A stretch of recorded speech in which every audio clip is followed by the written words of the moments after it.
All right, welcome back to Waking the People. I am Chad Everett Broshears, one of the hosts, and my co-host here, Josh, going to introduce himself and get us fired off into our topic.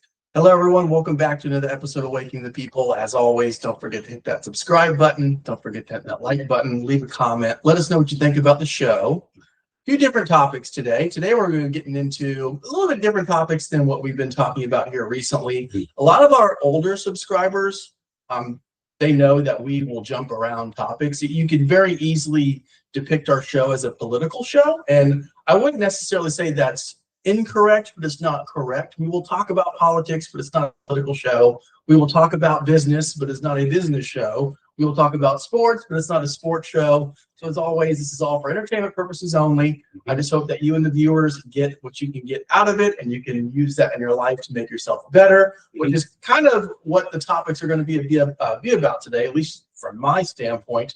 We got a couple really cool sports stories that have happened here recently, and I think that it really goes in line with what the show is really all about, Waking the People. I feel like our show really should be from a standpoint to where it helps you make yourself better overall. So we'll go ahead and first jump in. I wasn't going to do this topic, but Chad and I were actually talking about this over the weekend, and he mentioned that maybe it would be a good topic to actually discuss on the show. The first thing we're going to kick off with is the Anthony Kim comeback story. So got to give you guys some disclaimers. I'm a golfer. I'm a nine handicap, so I played golf for a long time. For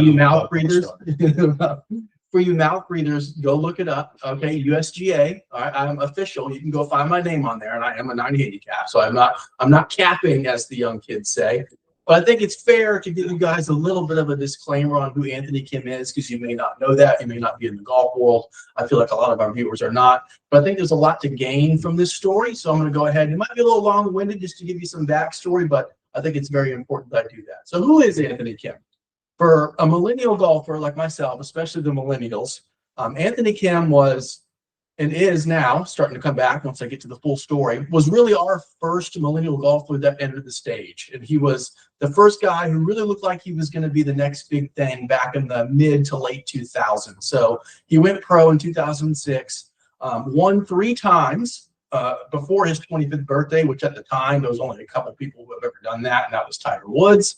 Helped the 2008 USA team win the Ryder Cup in just outstanding fashion, was blowing away the competition. Pretty much everything looked like that he was going to be the next big star on the PGA Tour. And what followed was something that really no one ever predicted. He played in an event called the Wells Fargo Championship in 2012, and that was the last time we saw him. He really disappeared from the face of the earth. He didn't have a social media account. He didn't play golf anymore. And for the better part of a decade, he was really just a myth. No one knew what he was doing, where he was. There was a couple cool stories that would surface as far as he was seen out and about at a golf course doing some demos, and for a while he didn't even own golf clubs, golf clothes. So really just almost a mythical being from a golf standpoint. He got a divorce, man. He divorced from the game. Yeah, I mean, like, it's like, I don't want to talk about it. Like with his friends, everything. Yeah, I mean, don't bring it up, okay? I miss it. For real. But fuck that. He just completely fell off the face of the earth. And me and my friends and the golf community I'm involved in the golf community. I would always talk about Anthony Kim. It was almost like Sasquatch. We called him the golf person, Sasquatch. We wondered if we would ever see him again. And out of nowhere, back in 2024, so a couple years ago, he came out and joined what's called the Live Golf Tour. And he looked a lot different than what he did before. And as he came out and started playing, he really hadn't played golf in 12 years, actually 10 years at the time. He had not touched a golf club. Greg Norman, who was the president of Live Golf at the time, was really in contact with Anthony Kim over the years, trying to get him to come out and play. So finally he decided to play. He came out, and a lot of it, what we've come to find out since that time, is he was struggling with a lot of addiction. So it was alcohol, drugs. We don't really know what kind of drugs that were involved. He shared some tidbits of the story, but no details. He was young getting started in the sport, though. Yeah, he was. Like, he was young, also getting success. Yes. Okay, I can see what happened. He was very young. And so he got into that, and I guess he got his life together. He got sober. When he went into rehab, apparently he could barely walk. When you see a picture of him, you can kind of tell that something has happened to his nose and the right side of his face. So I don't know if it's from some kind of drug use or what have you. Allegedly. Yeah, exactly. Allegedly. So he got clean. He went on the Live Golf Tour. He played on Live for 2 years. Didn't play that well. I think he didn't gain an entire point for 2 years. So finished close to dead last, if not dead last, for 2 years in a row. Lost his tour card for Live. So essentially, he was relegated to go earn it back. So what that means is, if Live is the Live versus PGA is a no, it's its own topic that I could talk about all day. But essentially, if you play on the Live Tour, you're really not allowed to play on the PGA Tour. So you have to find other ways to qualify. So the big way is the Asian Tour, which is now it's the Asian Tour and the DP World Tour is what you're allowed to play on if you're Live. So he played on the Asian Tour. Yes, I watched the Asian Tour. I'm a golf nerd. What can I say? Okay, that's if it's on, I'm gonna watch it. Played on the Asian Tour, played pretty well. Was able to get into a Live qualifying event, so essentially a Q school, where if you earn your card, if you finish top 3 in this tournament, you get back on for Live the next year. Funny enough, when actually he won, he got 3rd place and earned his tour card back, was the first day Chad and I started filming Waking the People again. It was on during the background, so it kind of just a little good tidbit there. And so he gets on, he plays well in the first Live event. Now we're going to get to where the magic happens. Okay, so this past Sunday was Live Adelaide, which is their big signature event, probably Live Golf's biggest tournament. It's in Australia. 150,000 people went to the tournament over the 4 days. So massive. And Anthony was playing very good. He got in the final group. He started the day 5 back, so 5 shots back off the lead. Final group paired with Bryson DeChambeau and John Rahm. If you don't know who those 2 people are, they're definitely Live's 2 best players, but they're also 2 of the top 10 best players in golf.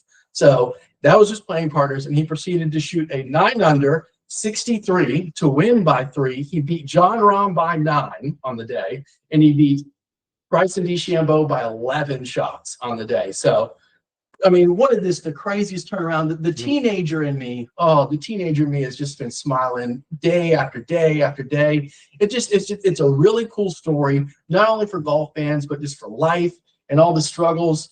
I really see it as why I'm bringing it to the show. I see it as a very good depiction of hope and a good depiction of maybe you're struggling with something. I know that I've struggled with, things over the years, like everyone will, no matter what they are.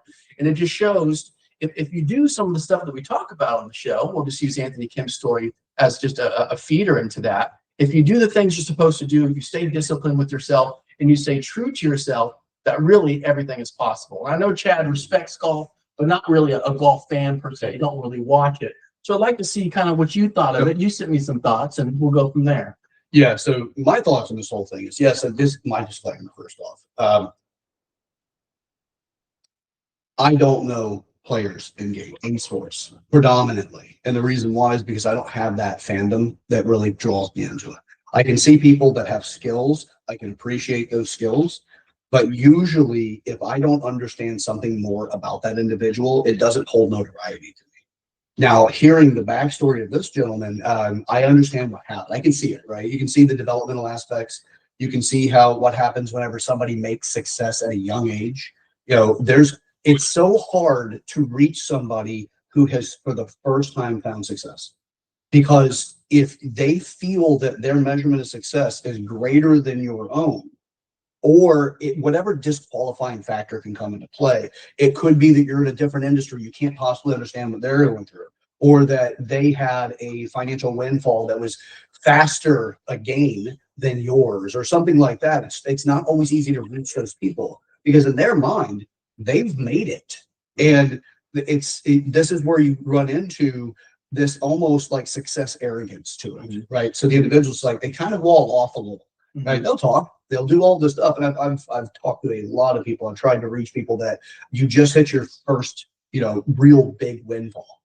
Like you're set right now. In order to continue to grow, you have to understand these variables in order to, make sure you're conditioning yourself for success.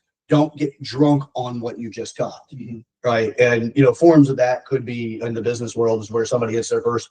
And they may have, like one of my friends, right? The extra 40,000 at the end of the month that he didn't expect to have because he had quite a few great jobs come in and he didn't invest in the future. He actually got really hung up on it and he took more money from it. There's a lot of things that he did he shouldn't have done. And it's cost him a lot more, including getting to the point now that he's actually got to go through bankruptcy. So love the guy to death. It's all part of the process of learning and growing. And in this situation, you've got somebody that I don't know how much money you make at the level that he did. So, and who the hell is going to be able to talk to somebody who's making millions of dollars if there already isn't a system in place to help support them, right? Exactly. With the NFL, they have a system in place that when people they strike success, there was a realization that there was a parasitic class of people that would find these individuals that come from very low income families, and now they're making more money than their family history's ever accumulated, even with a compounding factor, right? You got a $40 million contract. Those people don't understand money the same way, and these parasitic individuals and companies or businesses would come in and they figure out how to siphon that money off of them. So they put together basically a protection system to help them prevent from going into these bad decisions that this parasitic class could get into. So they get like managers and people like that help understand what they're supposed to do. And if they do wrong their fiduciary duties to their client, then they're going to have one, they can have legal consequences. The other is that they can be shunned away from the industry and no longer find work because their reputation is ruined. So it's a good thing about the way the meritocracy works, right? It's not just the best money or the best price or value, whatever.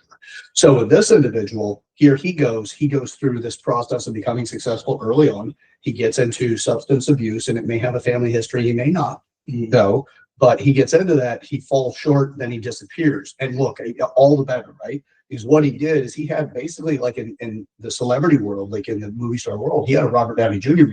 Right? Yeah. And he reinvented himself. He's on the upswing now. And I got to tell you, I'm a supporter of it. This isn't just like an underdog story, because he wasn't really an underdog. No. He is on a retribution tour. Yes. Right. And he's making up for his past issues that came from immaturity, and he's grown and developed since then. I've heard that he's made some incredible setups. Yeah. I've heard about like where he set, like he everybody thought he was just like knocking balls around. They didn't realize what he's doing. And he was actually, if you went to the end after he had hit the last ball, found out that he was actually strategically placing, they were landing where he wanted them to and measured by each other. Oh yeah. And that's like, to me, that's some level of skill. Like that. Look, I'm a putt. Okay. If you measure champion by entertainment, then I'm a champion at putt or top golf. Get me out there, man, where I got no real consequences after the swing, And it's like, because it's golf. What I love about golf and how it turns to a business mentality for me is it requires patience. It requires strategy, preparation. You have to be able to stay cool under pressure. And that's why you see a lot of business people play golf with people. They want to know what they're like under pressure in order to whether or not they're going to get into business with them. There's a lot of ways to test people when it comes to getting into business with them. That's one method that can be used. You take somebody and put them in a situation where they can become emotionally overwhelmed, and just play along and see how they behave. And dealing with your mistakes. Golf is a game of mistakes. Oh my God. It is to me, golf is like a Ferrari in its manufacturing of like the fine tuning of it. So when you get mechanics together, you can get mechanics that know working on pickup trucks and all the rest of this. You put somebody who works on Ferraris in that room, that person knows how to run a conversation with mechanics. Right? Now, what it is it's so fine-tuned with the absolute performance details, the slightest little adjustment can completely ruin your game. It's not like hockey where they found out, by the way, this is something the viewers may not know, but there was a point in time, and they still do this practice, where they'll use things like weighted bats, weighted hockey sticks, stuff like that, because they feel that it increases the power output.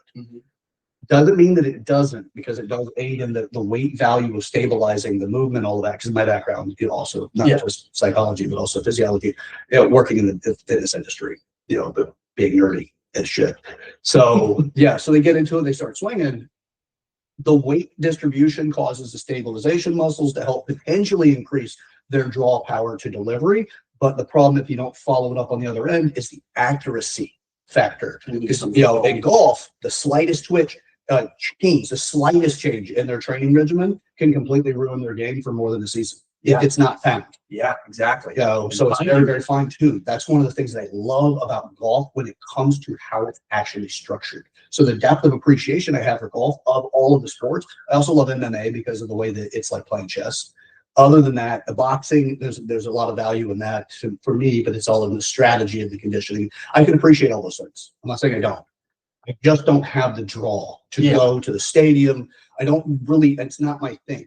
Right? My thing is like, I can watch and appreciate, but once that's off, I will think about the mechanics of things. I'll think about the structure and strategy, but typically the person falls into ambiguity. Oh, wow. Ambiguity. No, that's the wrong word. I'm sorry. And thank you guys for catching me being an idiot here. They just become, they just drift off into the distance. It's a really good, I like how you said finding success at a young age, because most people, like NFL, for example, is a good example. Most of them have financial struggles. AK really didn't have financial struggles. He had an insurance policy set up to where if he couldn't play, then he would receive $20 million. So he was really living on that. He had a bunch of injuries that also kind of definitely played a role as far as why he went the track he did for 10 years. He was able to pay off his mom's house. So he got his family set with some of that stuff prior. Always been a really good guy. But again, I mean, like Chad said, when you find that success at a young age, it's almost like peaking. I mean, most people will never experience what it's like to win the PGA tournament. I can only imagine what it's like. I don't know. It's not my entertainment. I can only imagine what the feeling is like. And you feel, especially in a sport like golf, where like if you win 1% of the tournaments you play, you're top, you're one of the best ever. Like you are. I think a lot of, especially my generation, were spoiled by Tiger, and we got to see like someone win every other start. And that's just not how it works for the most part in the sport of golf. But winning that much, and that maybe he felt like his life was kind of peaking. Like this was, I mean, how else can you match up setting the most birdies in a round at the Masters, at 24, 25 years old? It's hard to beat that. So I'm sure that played a role into why he drived in and did what he did. But who knows?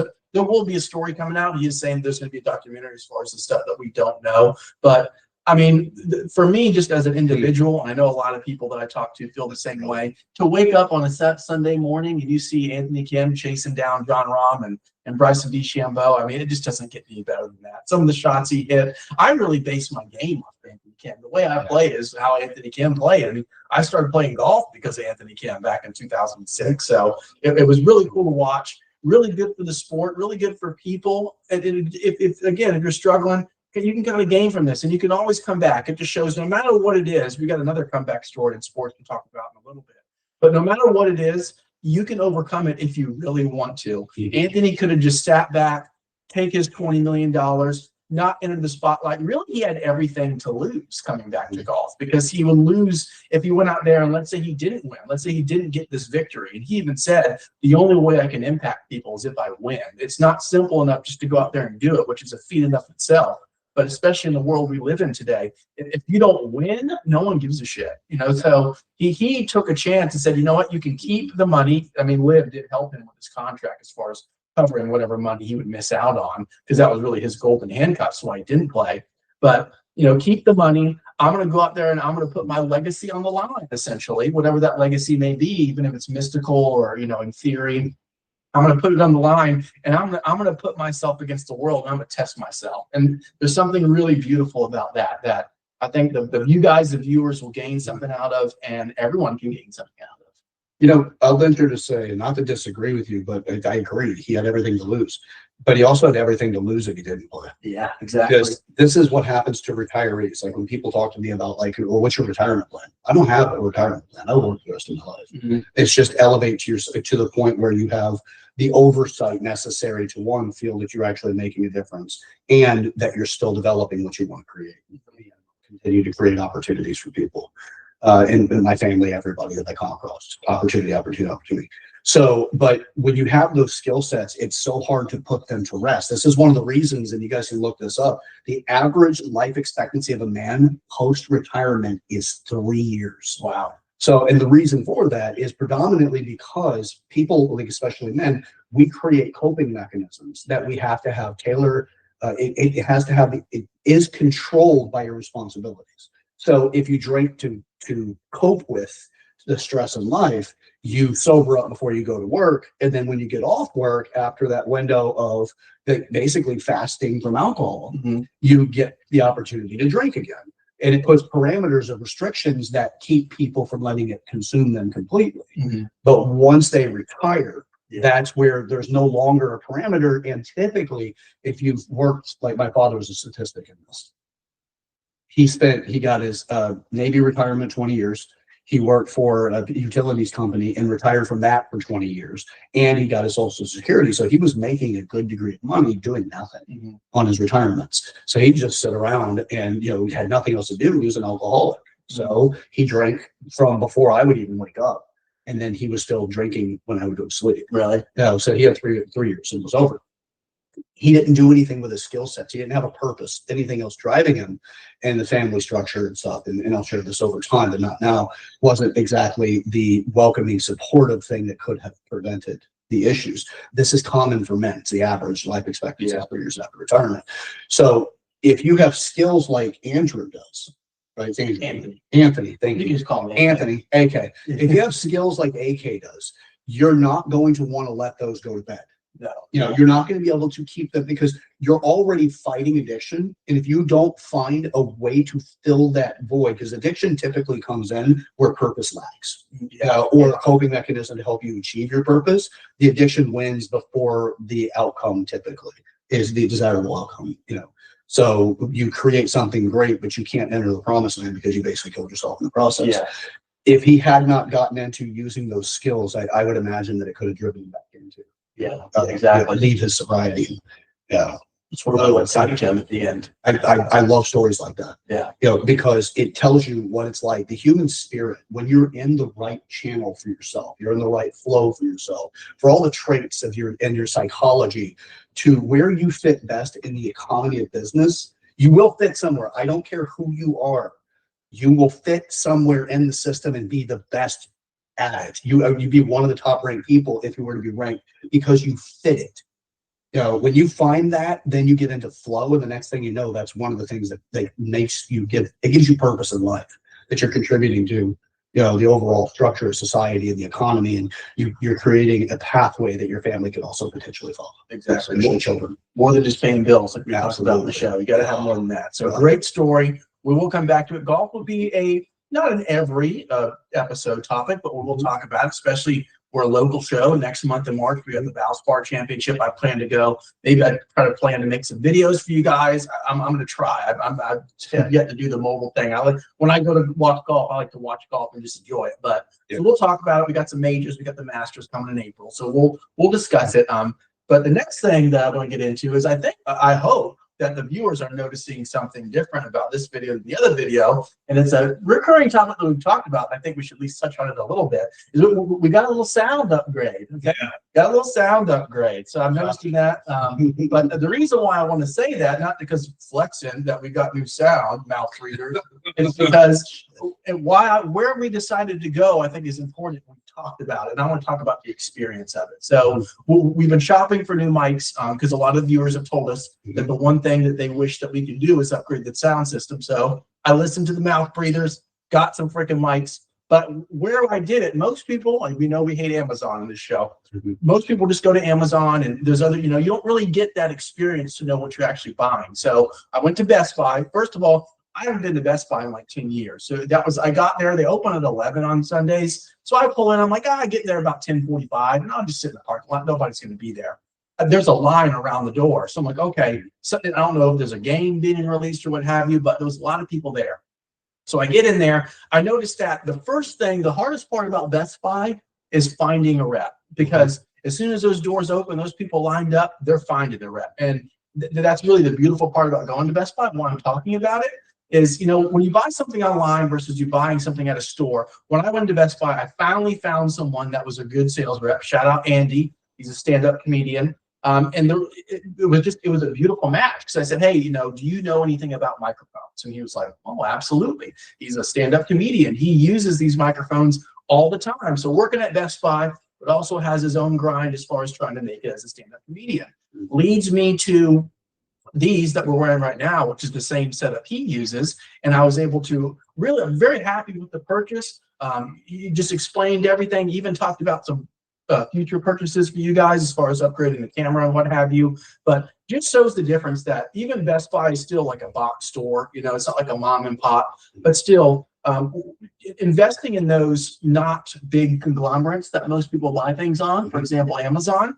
It just shows that personal level, that actually talking to someone who works there, but that is just not their end all be all. They have other aspirations like Chad and I do with the show and everything else, right? So really cool experience. Hope you guys enjoy the sound, but there's something to be learned in that experience. Absolutely. So for a real in-depth understanding of this is we don't really hate Amazon.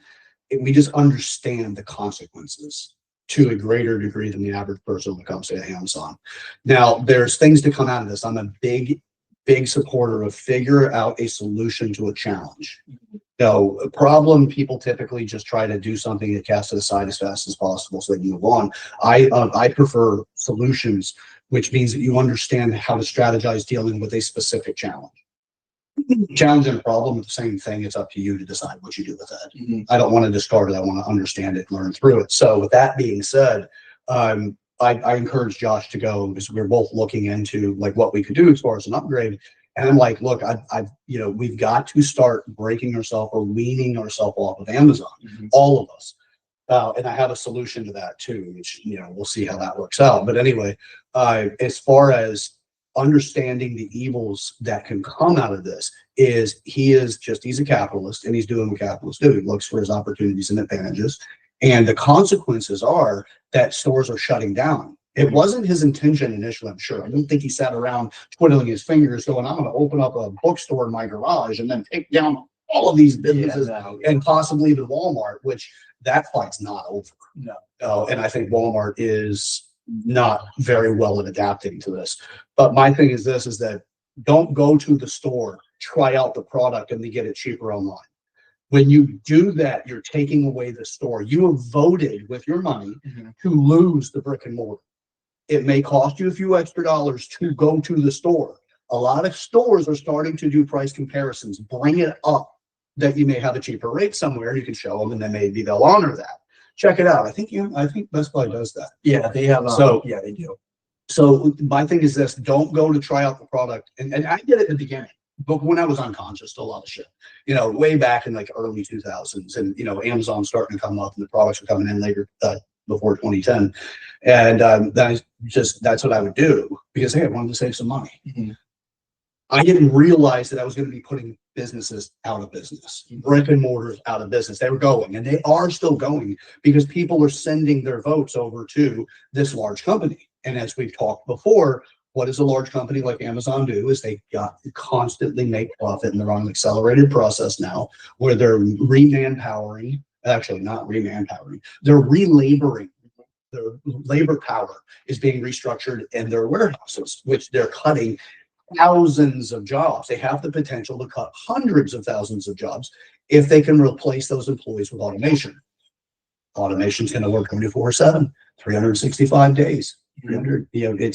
We have to be aware that if they get to that, what is the outcome? We purchased our way out of having brick and mortar. We have reduced, and we're incentivizing them to continue to take more market. They're involved in pharmaceuticals now. Amazon is. They're involved in car sales, web hosting. They've really diversified, and that's where I give them appreciation for the diversification. Absolutely love the strategy and the psychology, the logic and the brilliance in what they have been creating. It's absolutely fantastic. It is a true gift that he found himself in. And of course, he's got acumen for it. It's not like it was just a complete accident. He's where he is. Yeah. But he continued to stay persistent. His story is great too. But we understand the long-term evils that can come from having too much power consolidated. And that's what they're creating. They're taking mom and pop stores away from us locally. They're not purposely doing it. They've convinced you to spend your money online so that your brick and mortars in the area go away. And if you have one company that controls a lot of the resources that you need, you are now at their mercy. Even if you're the one buying, you're still at their mercy because you don't have any options. They've taken them away. It's monopolized. Amazon's big enough to be able to get around the monopolization issue. Yeah. So be careful whenever you do spend your money. Okay. I wanted to go to the Best Buy because that's where we can interact with people. The benefits that you don't get when you go online. Exactly. You got to talk to somebody who uses it. You also got to actually directly interact yourself with somebody that you're going to be helping financially keep them where they are. Yeah. Working. I'm Right. sure they get a commission. Yeah. So, or if nothing else, the company still has an hourly rate. Yeah. So it's still, so being aware of that created great opportunities, right? It's because we want to start getting away from this addiction. Now, one of the, anything before I go into a possible solution to some of the Amazon crisis? I mean, not really. I think we hit a lot of it. I think a lot of people, especially with electronics, Mhm. especially what the issue with Amazon is that one, it's a third party seller. So it's not like even like Best Buy has like a marketplace and you really don't know, like Chad said, you don't know really the product you're getting. So you could spend $200 on a product, get it, and it's not really the one you want, and you have to go through the return process versus actually going to someone who is there for a reason. Best Buy hired them to sell whatever products they sell for a reason. You get more for your money and you can trust it, go home, feel appreciated. So kind of just helps take out the middleman. But no, not really as far as the Best Buy. Hope you enjoy it. Yeah. So here's one of the potential solutions. Yeah, we do hope that you enjoy this, the audio. We kind of went in raw dog on this. Yeah, Instead see of how it goes. being able to practice and try out the sound just because of our restrictions this week on schedule and recording. So one of the possible solutions to this job, and for you guys, is as some of these companies are starting to lose their retail space, is to basically create a very similar version to the Amazon warehouse and distribution process, but create a brick and mortar where other companies can put their things in so that they can go and they can do this, this process, right? So they can buy and sell it, or so you can go in and you can sell your products, right? So its own mall, if you will, but instead of actually having a full designated store, it could be sections. There's a lot of ways to be able to structure it. You would have to have a delivery system for it. Basically, you're creating a microcosm of, in a very similar way of what Amazon's done. Okay. But you're doing it local and you create these locally, so that for these businesses that, look, I don't want to see them go away. I don't. Yeah. But the overhead for housing all of the goods that they do, or services are easier because you don't need as much space on services. Yeah. The majority of them. But when it comes to the business itself, with these like supermarkets, places like that, nobody wants to pay a significant amount of money just to buy some food, right? Just to be able to get the necessities, especially if you're an honest worker and you do all these things. It sucks that if you're an honest worker and you're above the poverty line, you can't get food stamps, you can't get government support.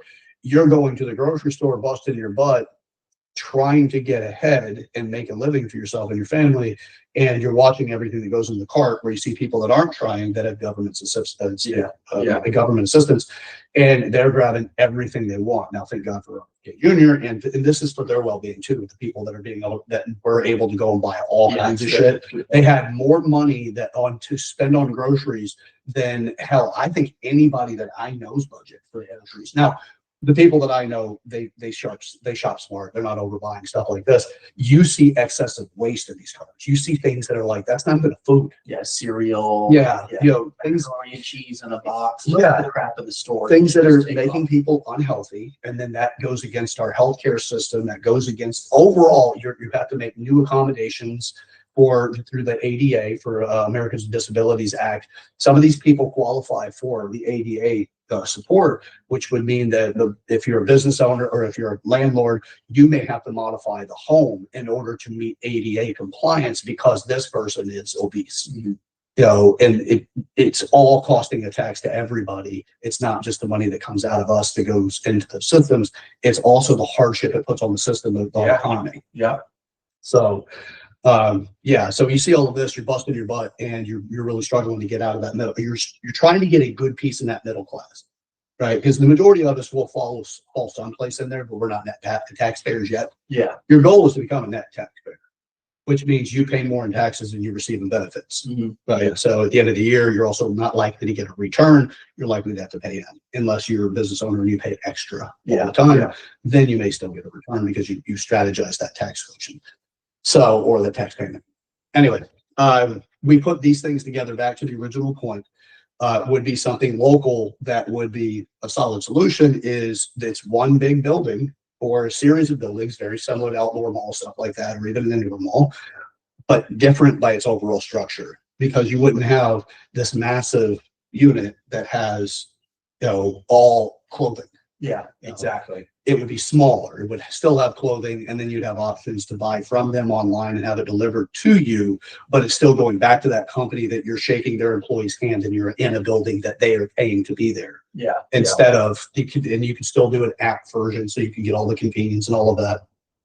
So basically it's the meritocracy approach, and we need to keep the competitors. Yeah. We need to keep the middle class. We need to keep these businesses alive, and we've got to figure out how to do this, because right now when you look at it, big issue with this is the convenience. Amazon has made significant strides to take out a lot of these, and not intentionally. Again, they just want the market. They want the money. That's what they want. They're not trying to put these people out of business. They want their customers, and the business owners in the way of the customer. That's it. So they're trying to out strategize them to get they get a lot of money to do this. By the way, third party people in Amazon's ecosystem also are subject to being screwed over by Amazon, because they can release the Amazon Essentials version of whatever product they offer. They'll find what you make. This has happened a lot. If you're booming, they'll come and find whoever you're getting your product from and undercut you and take it and just sell it themselves. Yep, absolutely. So they get the the cereal bag thing where they make the store brand. Yeah. The Amazon store brand is their Essentials. Yeah. Right. So just keep that in mind. If we want this, problems, again, convenience. You have an app. You can do the shopping at 2:00 in the morning. Save your credit card. You just go right in. Yep. You can, all of that can still be conveniences built into this particular model, because look, I want these businesses to stay alive. I want you, your kids, and your family, your relatives, everybody that is a legal citizen in your area, wherever you live. I want them to be able to find meaningful work that they can develop a future with. I'm not talking about being stuck on minimum wage. That's also part of that, is a failing of the companies that actually employ. They do have structures and strategies to try to move people up in skill set by promoting and things like that, giving them a path to a career. But I want to see more career-centric training being put in if we want to create a better loyalty. But that also means that companies need to be more loyal to the employee, not just provide training. Exactly. You're not cutting them at the end of the year because you're trying to meet that next level of incremental increase in profit. You're actually like, okay, well, we're going to keep our workforce going, even if we're getting closer to that break even or the equal amount of money that we made last year. Yeah. Because you're keeping your employees. We cannot get into that, irresponsible capitalism where it's like, I don't care, no matter what, I got to make more money. And if I need to cut out this sector of employees, then I'm going to cut it out, because that's going to, be this much of percentage of profit that I need to make in order to keep my CEO position. Exactly. That's not the business types that I make. So anyway, this is a way that we can work with it. Yeah. If we were to create something, we have to incentivize, we have to go against convenience. We have to also get businesses to understand you have to adapt, and you better do it quickly. That doesn't mean that they would actually stop at their brick and mortar in one place. That actually means they could open up 2 locations if they're doing well enough. And if they do it right with the other location, with a multi businesses that's in the same spot, like a superstore, if you will, for multiple different businesses or different companies, they can still use that, strategize, and get people to go to their main store with all of the other items that they have for sale. And it just expands it a little bit more. So you have to strategize, and you have to be smart about it if you're going to make a bigger impact and survive as you adapt. Yeah, and I've been saying this for years, especially when it comes to malls. I mean, just locally here, we got Countryside Mall, we got Largo Mall, we got Tyrone Mall. If things keep going the way they're going, those places are going to disappear. You're not going to see them.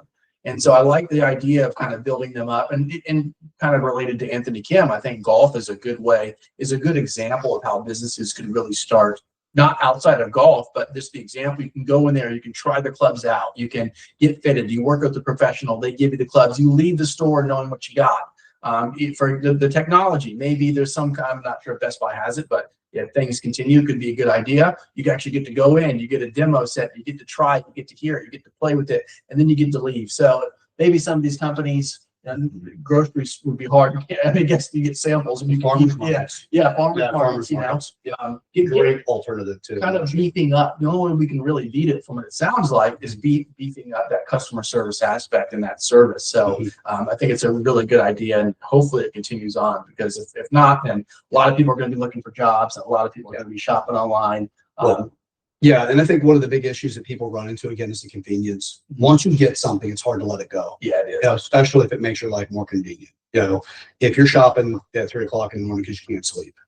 You know, also the fact that you can find stuff. Yeah. You know, you create a network inside of the system, like the solution that I put out there, which by the way, I don't own that. That is a quick, you know, thought process to go, this is how you deal with a large company like that. And you help create opportunities for smaller companies or these mid-sized companies to continue to survive. Is you give them common space that they can work out of and reduce their overhead.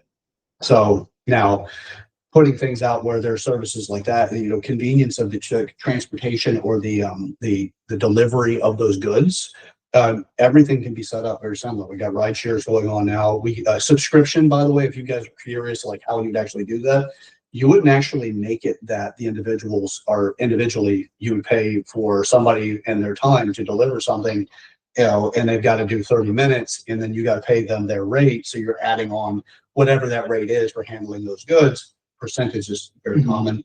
You know, you spend $2,000, they want a percentage of that, you know, stuff like that.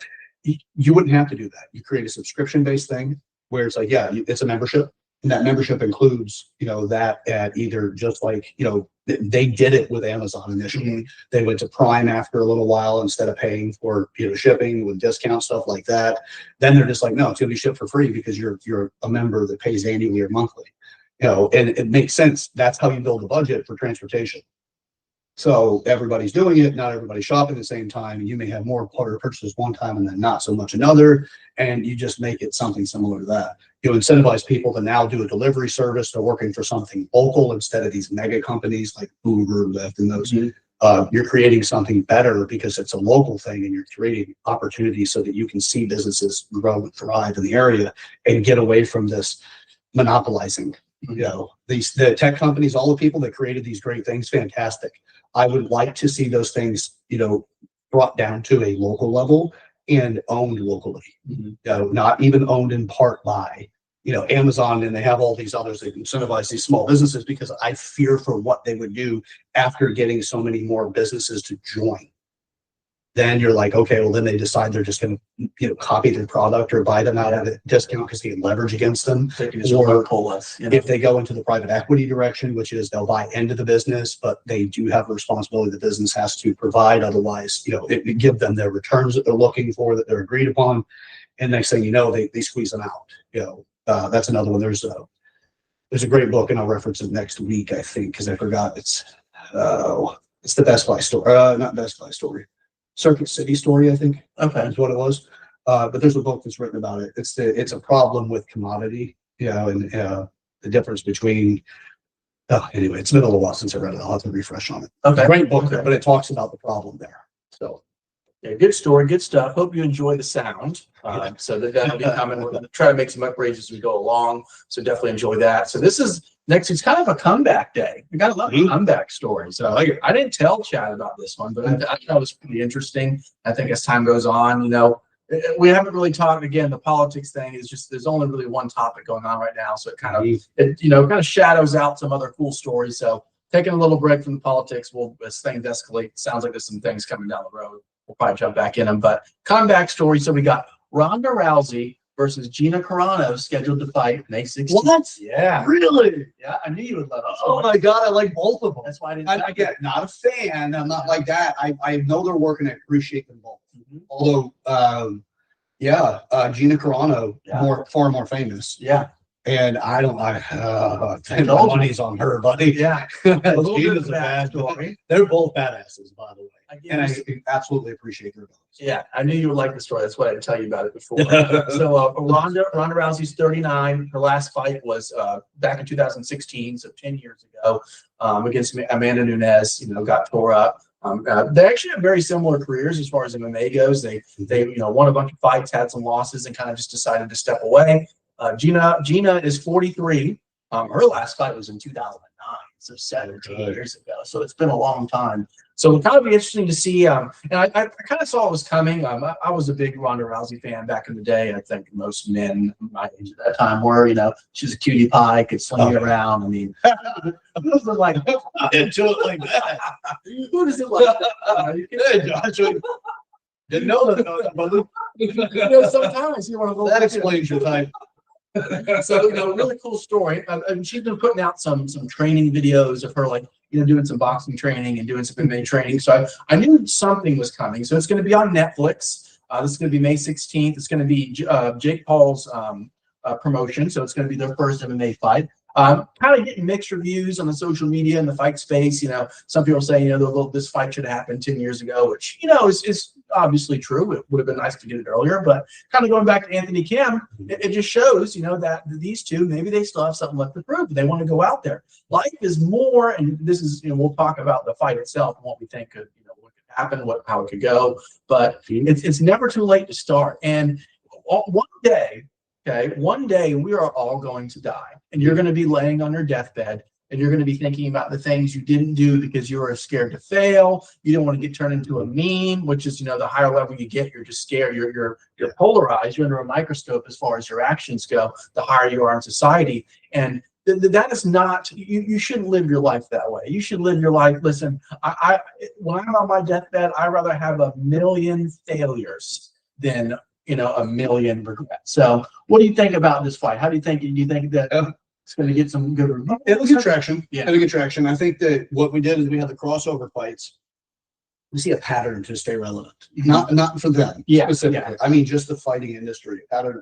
They're doing everything they can to grab attention and to bring it in. And I understand it. You don't get paid anything in fighting if there's no audience. Yeah. Because all you're doing is you're just beating somebody else up. So there's an entire spectator sport to it. All of this. We had Mayweather and McGregor. Yeah, right. Yeah. That was one of the real big ones. That was a big one. Right. Yeah. They did it before with Mayweather versus Pacquiao and those guys, but they were in the same fighting. They were in the same industry, different countries, same industry. Yeah. Then they did a crossover industry, still fighting, but it's a different industry. And that was the Conor McGregor side with doing MMA or mixed martial arts. And then you had Mayweather. And I got to tell you, if they would have let McGregor grapple and he didn't play the game of boxing against a world-class boxer, and that's not your thing, he did the Michael Jordan thing where you tried out baseball and you're mediocre, but you're an amazing basketball player. And he thought that his skills would transfer over his game progress and all that, but he tried it at a later age in life. And there's some things there that obviously was a problem for him. McGregor and Mayweather got into their fight, but that was a crossover.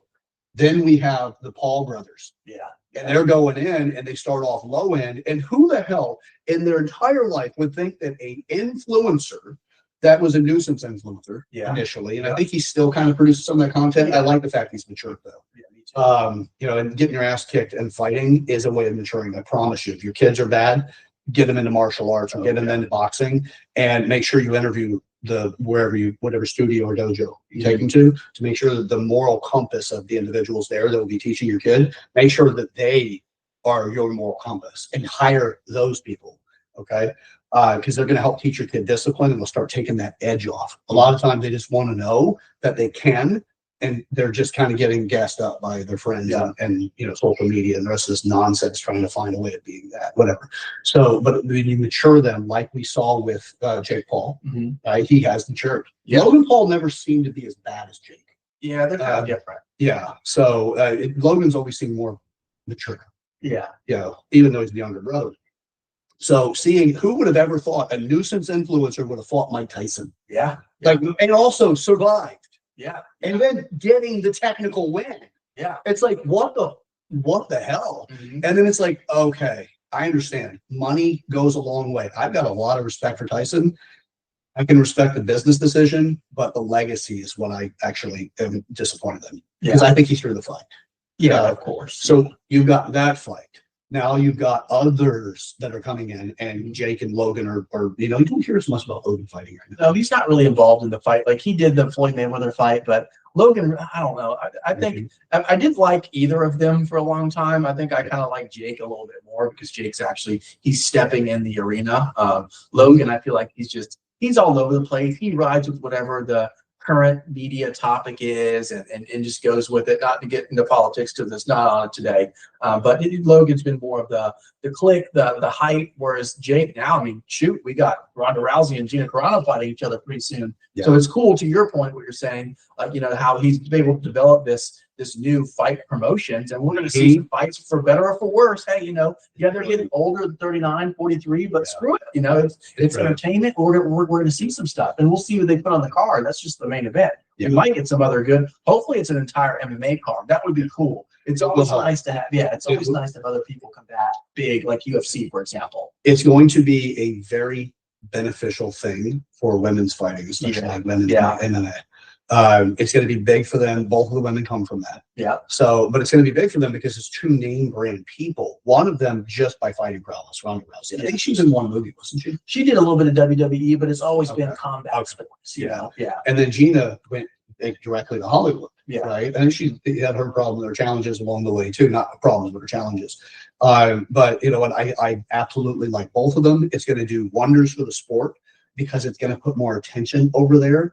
How they got where they are, they did it because they're just really, really good at what they do. Yeah. So to help revitalize it, that's a better industry than women's soccer, women's basketball. All those, to me, they're corrupt. And they proved that by the way that they try to continuously negotiate new contracts and stuff, and nobody really knows where the money comes from that pays the salaries for some of these, because it's not spectators in the women's basketball league. They're not getting it. The money it's very small for the women because they don't draw the crowd. They don't sell the same. You can get in the concession stands.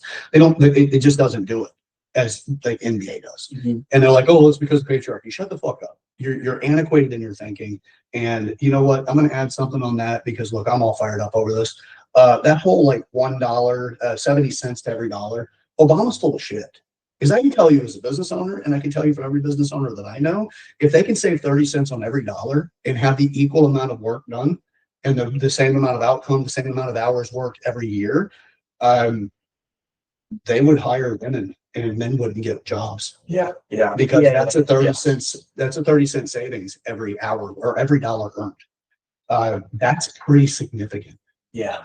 So, there's other things in that story that most people just listen to what they said on the news and all that shit. You got maternity leave. You got all kinds of challenges when they come to that. Men typically will stay at work. Women will go home when the kids are sick. It's very common. And there's reasons that men typically get the jobs. They're also less agreeable on average than women are. Going to the Peterson conversations or Jordan Peterson conversations. Actually, let me give him the proper title. Dr. Jordan Peterson. Putting it in that, I'm not saying that facetiously or towards him. I love the fact that he is. I'm actually saying that against Canada who's threatened his license because of the bullshit about what they put him through and what I think they still are. But yeah, we're going to get more butts in the seats. We're going to get more attention from this. If they play it right, they are not bound by the restrictions of the WNBA or women's soccer. They're not bound by those restrictions. They have their own industry. They have their own business model. And they're far more fair in that, from all that I have researched in it, than these other ones. The well-established women's leagues versus the newer ones that have, different business people involved. And I got to tell you, this is going to be a big win for them. Yeah, it will be. No matter who wins, it's going to be a big win. I won't be disappointed either one, although Gina is definitely, where my money lands on it. Okay. That don't gamble. I'm on the Ronda side. So maybe we'll have to get together and watch it. Yeah. Oh yeah. Hell yeah. But I wouldn't be disappointed if Ronda wins. I wouldn't be at all. Not at all. I like her. I like both of them. They both have really good. They're both great champions and they're both great losers. Yeah, they are. Yeah. Probably Gina more than Ronda. Ronda's kind of a lousy loser, to be honest. Well, I think what I saw her after she got her ass kicked. Yeah. What I saw was she actually seemed like she had some higher end thinking and being gracious. But I also don't follow the sport, so I probably just got that one Goldilocks moment. Yeah. And I'm like, around. Ronda is actually a pretty good chick. But I was like the graciousness of a good defeat. Yeah. And you find that with somebody who can just say, thank you. You were part of my dream, and I may have lost this fight to you, but thank you for being a part of it. Yeah. And I'm honored to lose to you. And like that to me right now makes me go, damn. And that's a warrior that gives a shit. They're kind of pitching it that way, at least from the interviews I've seen. Ronda has talked a lot about how they're really doing it for each other. There was they talked about how, Gina has been through her own other troubles as far as legally. She went through some stuff there, but there might be some underlying troubles as well that she's dealing with, at least from what Ronda said. So she said that not only she said that I need this fight, but Gina needs this fight too. So it does sound like they're trying to build each other up. Yeah. I hope it'd be an all-women card. That would be pretty cool. I would sign up for that. I'd be curious because they're going to play statistics on it. They're going to pay the viewership and what happens if he makes in certain things. Yeah. You wouldn't want to bring in like Jake Paul into that mix, just as an example. Yeah. You wouldn't want to bring Jake Paul into that mix because he's going to get more attention because he's a better promoter. Mm-hmm. And they've got better promotions behind him. And everybody's waiting for the day he gets his ass knocked out. Yeah. So a lot of people are going to watch and they're going to continuously be disappointed because they're not getting to see him get beat up the way that they want to see it. Mm-hmm. So he knows how to get attention. He's an agitator. It would take away from the girls. Yeah. So having it mixed, that on the surface, people will be like, well, that's great. It would defeat the purpose of what they're doing with the women. Exactly. And it's going to be an MMA card for sure because they're going to be in a cage. I don't think they would have boxing fights in a cage at the same time. So I assume it's just going to be an entire MMA card. So I was surprised when Jake does that. Yeah, exactly. Yeah. I mean, it's just cool to see it develop. So I thought that was a cool story. We'll see it, as it goes. We'll see how the training videos go. I know Ronda's got to work on, Chad and I both have, I did MMA for a long time, wrestled for a long time, jiu-jitsu for a long time. We both have a lot of MMA experience. So just cool topic for us to talk about. I know Ronda's got to work on her hands. I hope she's not working with the same coach she was before because listen, you won a bronze medal in judo. So we're not out here to box. Okay. You're out here to start taking people down. Let's start going around. Yeah, exactly. We're not here to box. And I think Gina's a little bit more versed in the striking aspect. She's a little bit more well-rounded overall. Not as experienced. I think she's only got, like 9 fights or something like that. Last time she fought was against Cyborg, and she was all pissed. Yeah, so 8 total fights. Ronda's got, Ronda got? She has 14, so a little more versed. Obviously, Gina's been out of the cage for a little bit longer. So it'd be a cool story, though. Can't wait to see how it develops and how it transpires. Yeah, that was even one that just crossed my mind, too. Actually just put 2 trans people in there to fight each other, like Buck and whatever the other one. They have their own league. Yeah. Oh yeah. Nobody watch it. Yeah. Because it'd just be, for the most part, just be, and it would not get the viewership. That's just that's statistics. Yeah. That's not me being personal about it, although I had zero interest in it. Mm-hmm. Yeah, I don't want to watch people beat each other up. No. But they better start getting on that TRT. If I was them. Well, if you create a league for it, then let them have at it. Some, and this is more about Gina and Ronda. I mean, because some don't test for it. And listen, if I'm in my early 30s, and I haven't been in an MMA fight probably in like 10 years too. So if I were to step back in the cage, I would be taking something as well. So I'm sure both of them will be. Well, that's an argument, right? We should have different leagues, right? Like for everything. If you wanted to have that, there was a comedian that talked about it. I'm like, I actually see the logic in this, and it's not necessarily humorous. You did frame it in a humorous way, but it's still like, you know what? If that's what you want to do, if you got a doctor that prescribes it, okay. Mm-hmm. You know what? But you were not allowed to compete with people that don't. Yeah. Right? Same thing, like blood doping and all oxygen doping or whatever that Armstrong did. Mm-hmm. Okay, fuck it. Let everybody do that and see how badass Armstrong is at that point. Yeah. Now, he had a hell of a story that Yeah. built a narrative that made you want him to win. He's like, America's sweetheart on a bike, right? Against all these other people that are world class, blah, blah, blah, remember. And he's our guy. He keeps winning because he cheated. Yeah. All right, well, hey, whoever's going to be in that league, let him go. Well, so is everyone else. Yeah, right. They just didn't get caught in the window. Exactly. But then again, you don't know. Some people, I'm sure, weren't. Oh, yeah, the people that finished last. Yeah, exactly. Yeah. Which is, people don't like to watch that. Yeah. And it's unfortunate, but you create the division between the two. Don't let it mix. Mm-hmm. There you go. And if it does, somebody's involved in the natty one, mm-hmm. The natural, and they get caught with taking some sort of, PED or performance enhancing drug. Yeah, you just take away whatever they want and find them, Yeah. and they sign a contract to it. Competition is always going to breed that. I mean, Yeah. we see it in almost every sport. With last year was like, the torpedo bats in baseball. Everyone's going to look for an edge, right? And that's just how. Yeah, but you know what? Also, I'd say some of that might be manufactured for attention. Yeah. Because that was the torpedo bats as well after the whole steroid scandal. Yeah. Like all of that in baseball, and like, yeah, it's clear and obvious. Yeah. You see somebody who's 180 pounds, and then over the summer they get to 220, 230, and it's like, It's jacked. they just went to the gym a lot, ate a lot of chicken. Okay. Yeah, okay, yeah, sure as hell, But it's like, just create the different leagues. Yeah. That's it. Yeah. And and if that's the case, that's the way I feel about it. But I also look, I'd rather longevity, I'd rather health. But if you're going to trade your health for the outcome, your story at the end is just going to be a tragedy, right? But it's your choice. You did it to yourself, but I would hope that you do it in a way that you just understand the consequences. Exactly. And actually have those real conversations taking place. Exactly. We always get into good topics at the end. Yeah, we always get into. We got to talk to good singers, man. Yeah. Watch till the end if you really want to get fired up. Exactly. We always get into good topics at the end. So that's really all I have for today. I mean, just a couple comeback stories when we talk about the mites.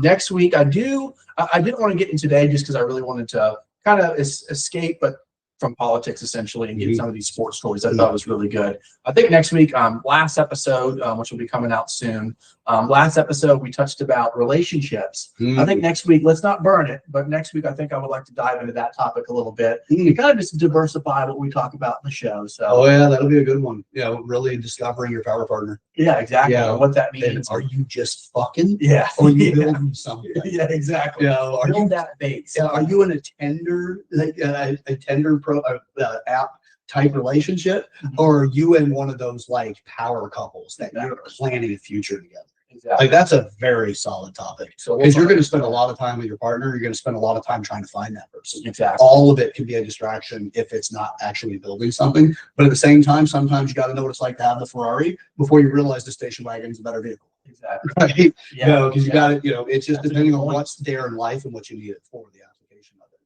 So yeah, I have two topics real quick, and then we'll close up. Okay. So one of them, just that for all you guys and girls that are out there, that are guys and gals that are out there that are building or creating a business, and you're in that process where you're going from the idea to the actual actions necessary to manifest it, right?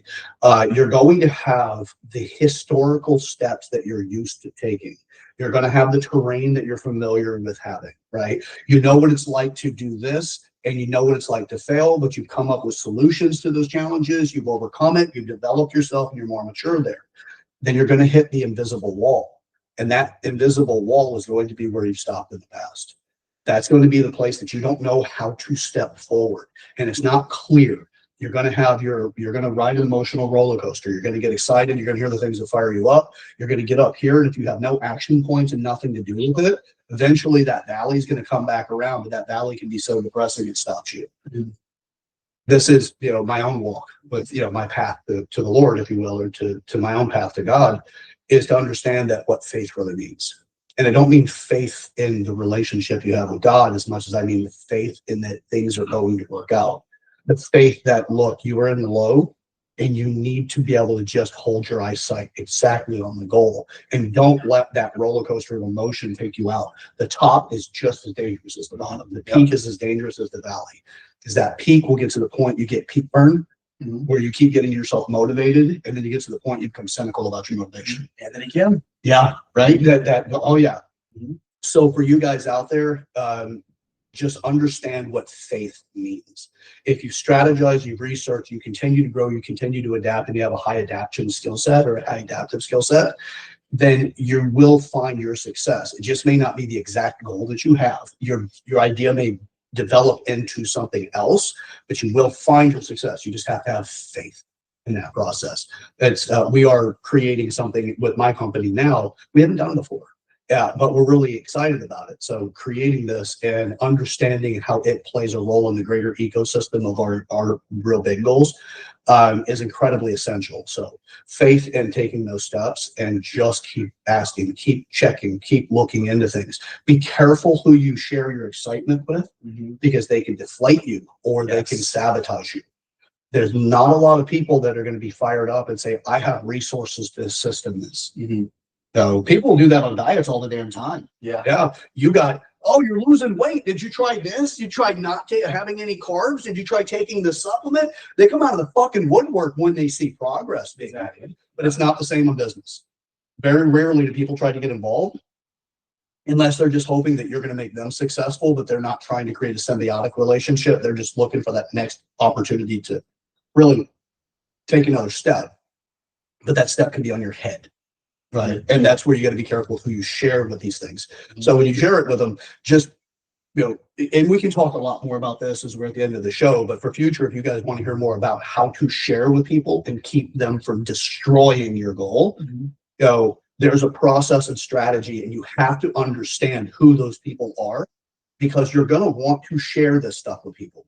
You're going to want, because you're excited, you're going to be consumed by these ideas. But if you're just sharing it with everybody, you can find out that there's a lot of people that would rather that you fail because your success would mind some of their failures. And it sucks when you sit in a room with people, do you think they got your back, and then you find out the entire time they've really been rooting against you. Now, I get the whole spike drive and all of that, but you have a level that you just won't tolerate anymore. And it doesn't mean you're going to do everything to be successful. You may just back away and just power to your goal because they've made you feel enough shame. They broke you. It's more common than not. Most people want you to fail, and they do. Most of your friends are not your friends. Or they're a type of friend that isn't the one you think it is, because there's categories of friends. Right. And friends that actually truly support your goals are very rare. By comparison to people you spend time with, you have a lot of commonalities with. But when those essential things hit the table, when you're like, hey, I got this idea, this is something I'm working on, I'm going to tell you about it. You're hoping to recruit them into being some kind of support. But their goal may be, something that they don't have enough understanding how to get there, and how they show excitement and engagement at that moment may not be exactly what you're looking for, or they may convince you they are. And then when you make that phone call and you're in that moment where you're really needing help, and you make that phone call and they're not going to show up, they're just like, hey, I don't really have time for this. It'll leave you feeling abandoned. So how do you strategize and structure that? And how do you create your power team? It's a process. So if you guys are interested in hearing more about that, put comments in the comment section, as well as you could also shoot us over an email, and I can go over some of that stuff when we make these. We'll probably open it up next week. We'll open up to that. So we're going to kind of not steer away. Steer away from politics for a little bit. Let's get into some real world things that actually can help the viewer. We've talked about with politics. I mean, there's only so much we can do, right? So it's fun to talk about. I know it's interesting. I know it's polarizing, but there's going to be some different topics I think you guys are going to get some stuff out of. So look forward. We'll probably start with that next week. We'll bleed into the relationships. We'll get started with that and just kind of give you some other things to think about and help you along your journey of being a better person, because political is what we put it on, but guess what? Politics is a bleed off. The community is the community. It's a libertarian idea. So we'll definitely do that. And the second topic, we're not going to get into it. I'm just going to mention it since I did mention it earlier. It's about California, the wealth tax, and also the look back tax. Politics will play a role in your business as well as your life. It's, for me, the best way to get people to understand what the hell's going on and how to stop listening to the words and looking at the outcomes, so you understand the person's character that's proposing these types of bills or signing things into law. And then you can say, this person's full of shit. They're just a silver-tongued devil like Newsom. With that, make people business savvy. Make people business. They get them to understand business, and they will start looking through what they hear, because they're going to have people do that to them on an individual basis in their life, that they can see through that veil and actually see what their real intentions and agendas are, so that you can see it on a bigger scale, and we can start getting some of these nasty people out of politics. So that's a big goal that I have. But first is, let's make sure that we create stuff that works for people to help them replace their employment paychecks and make it business paychecks for their company's paychecks to them. So, all right, that's what I've got for today. Josh, got anything in closing? No, that's it. Right? Just don't forget, hit that subscribe button, hit the like button, leave a comment, share our videos. I mean, we've had a few clips that have done very well, some that have not gotten some views. If you like something that we've done, send it to someone. Kind of help lead people back to the show. especially like some of the avenues we're on. We're on a good Facebook group. So if you like the show, and we will support you. We try to give you guys as much knowledge and as much wisdom and to really help you in your life. So do the same thing for us. Share our videos. Stay focused, stay motivated, and stay golden, Pony Boys, always. Yeah, let's continue to pull this thing back together, man. Community support. So thanks for being a part with us. And if you haven't already, again, subscribe, like this, and share it. Let's build this community up together, guys. We're all growing. Every one of us, nobody's done here. Nobody's the know-it-all. We want to break through the ice of ignorance and really come up with some sort of substance that makes a difference for you and all of us. Mm-hmm. So, all right, until next time. This is Waking the People. I'm Chad. This is Josh. We'll catch you on the next one. We'll see you.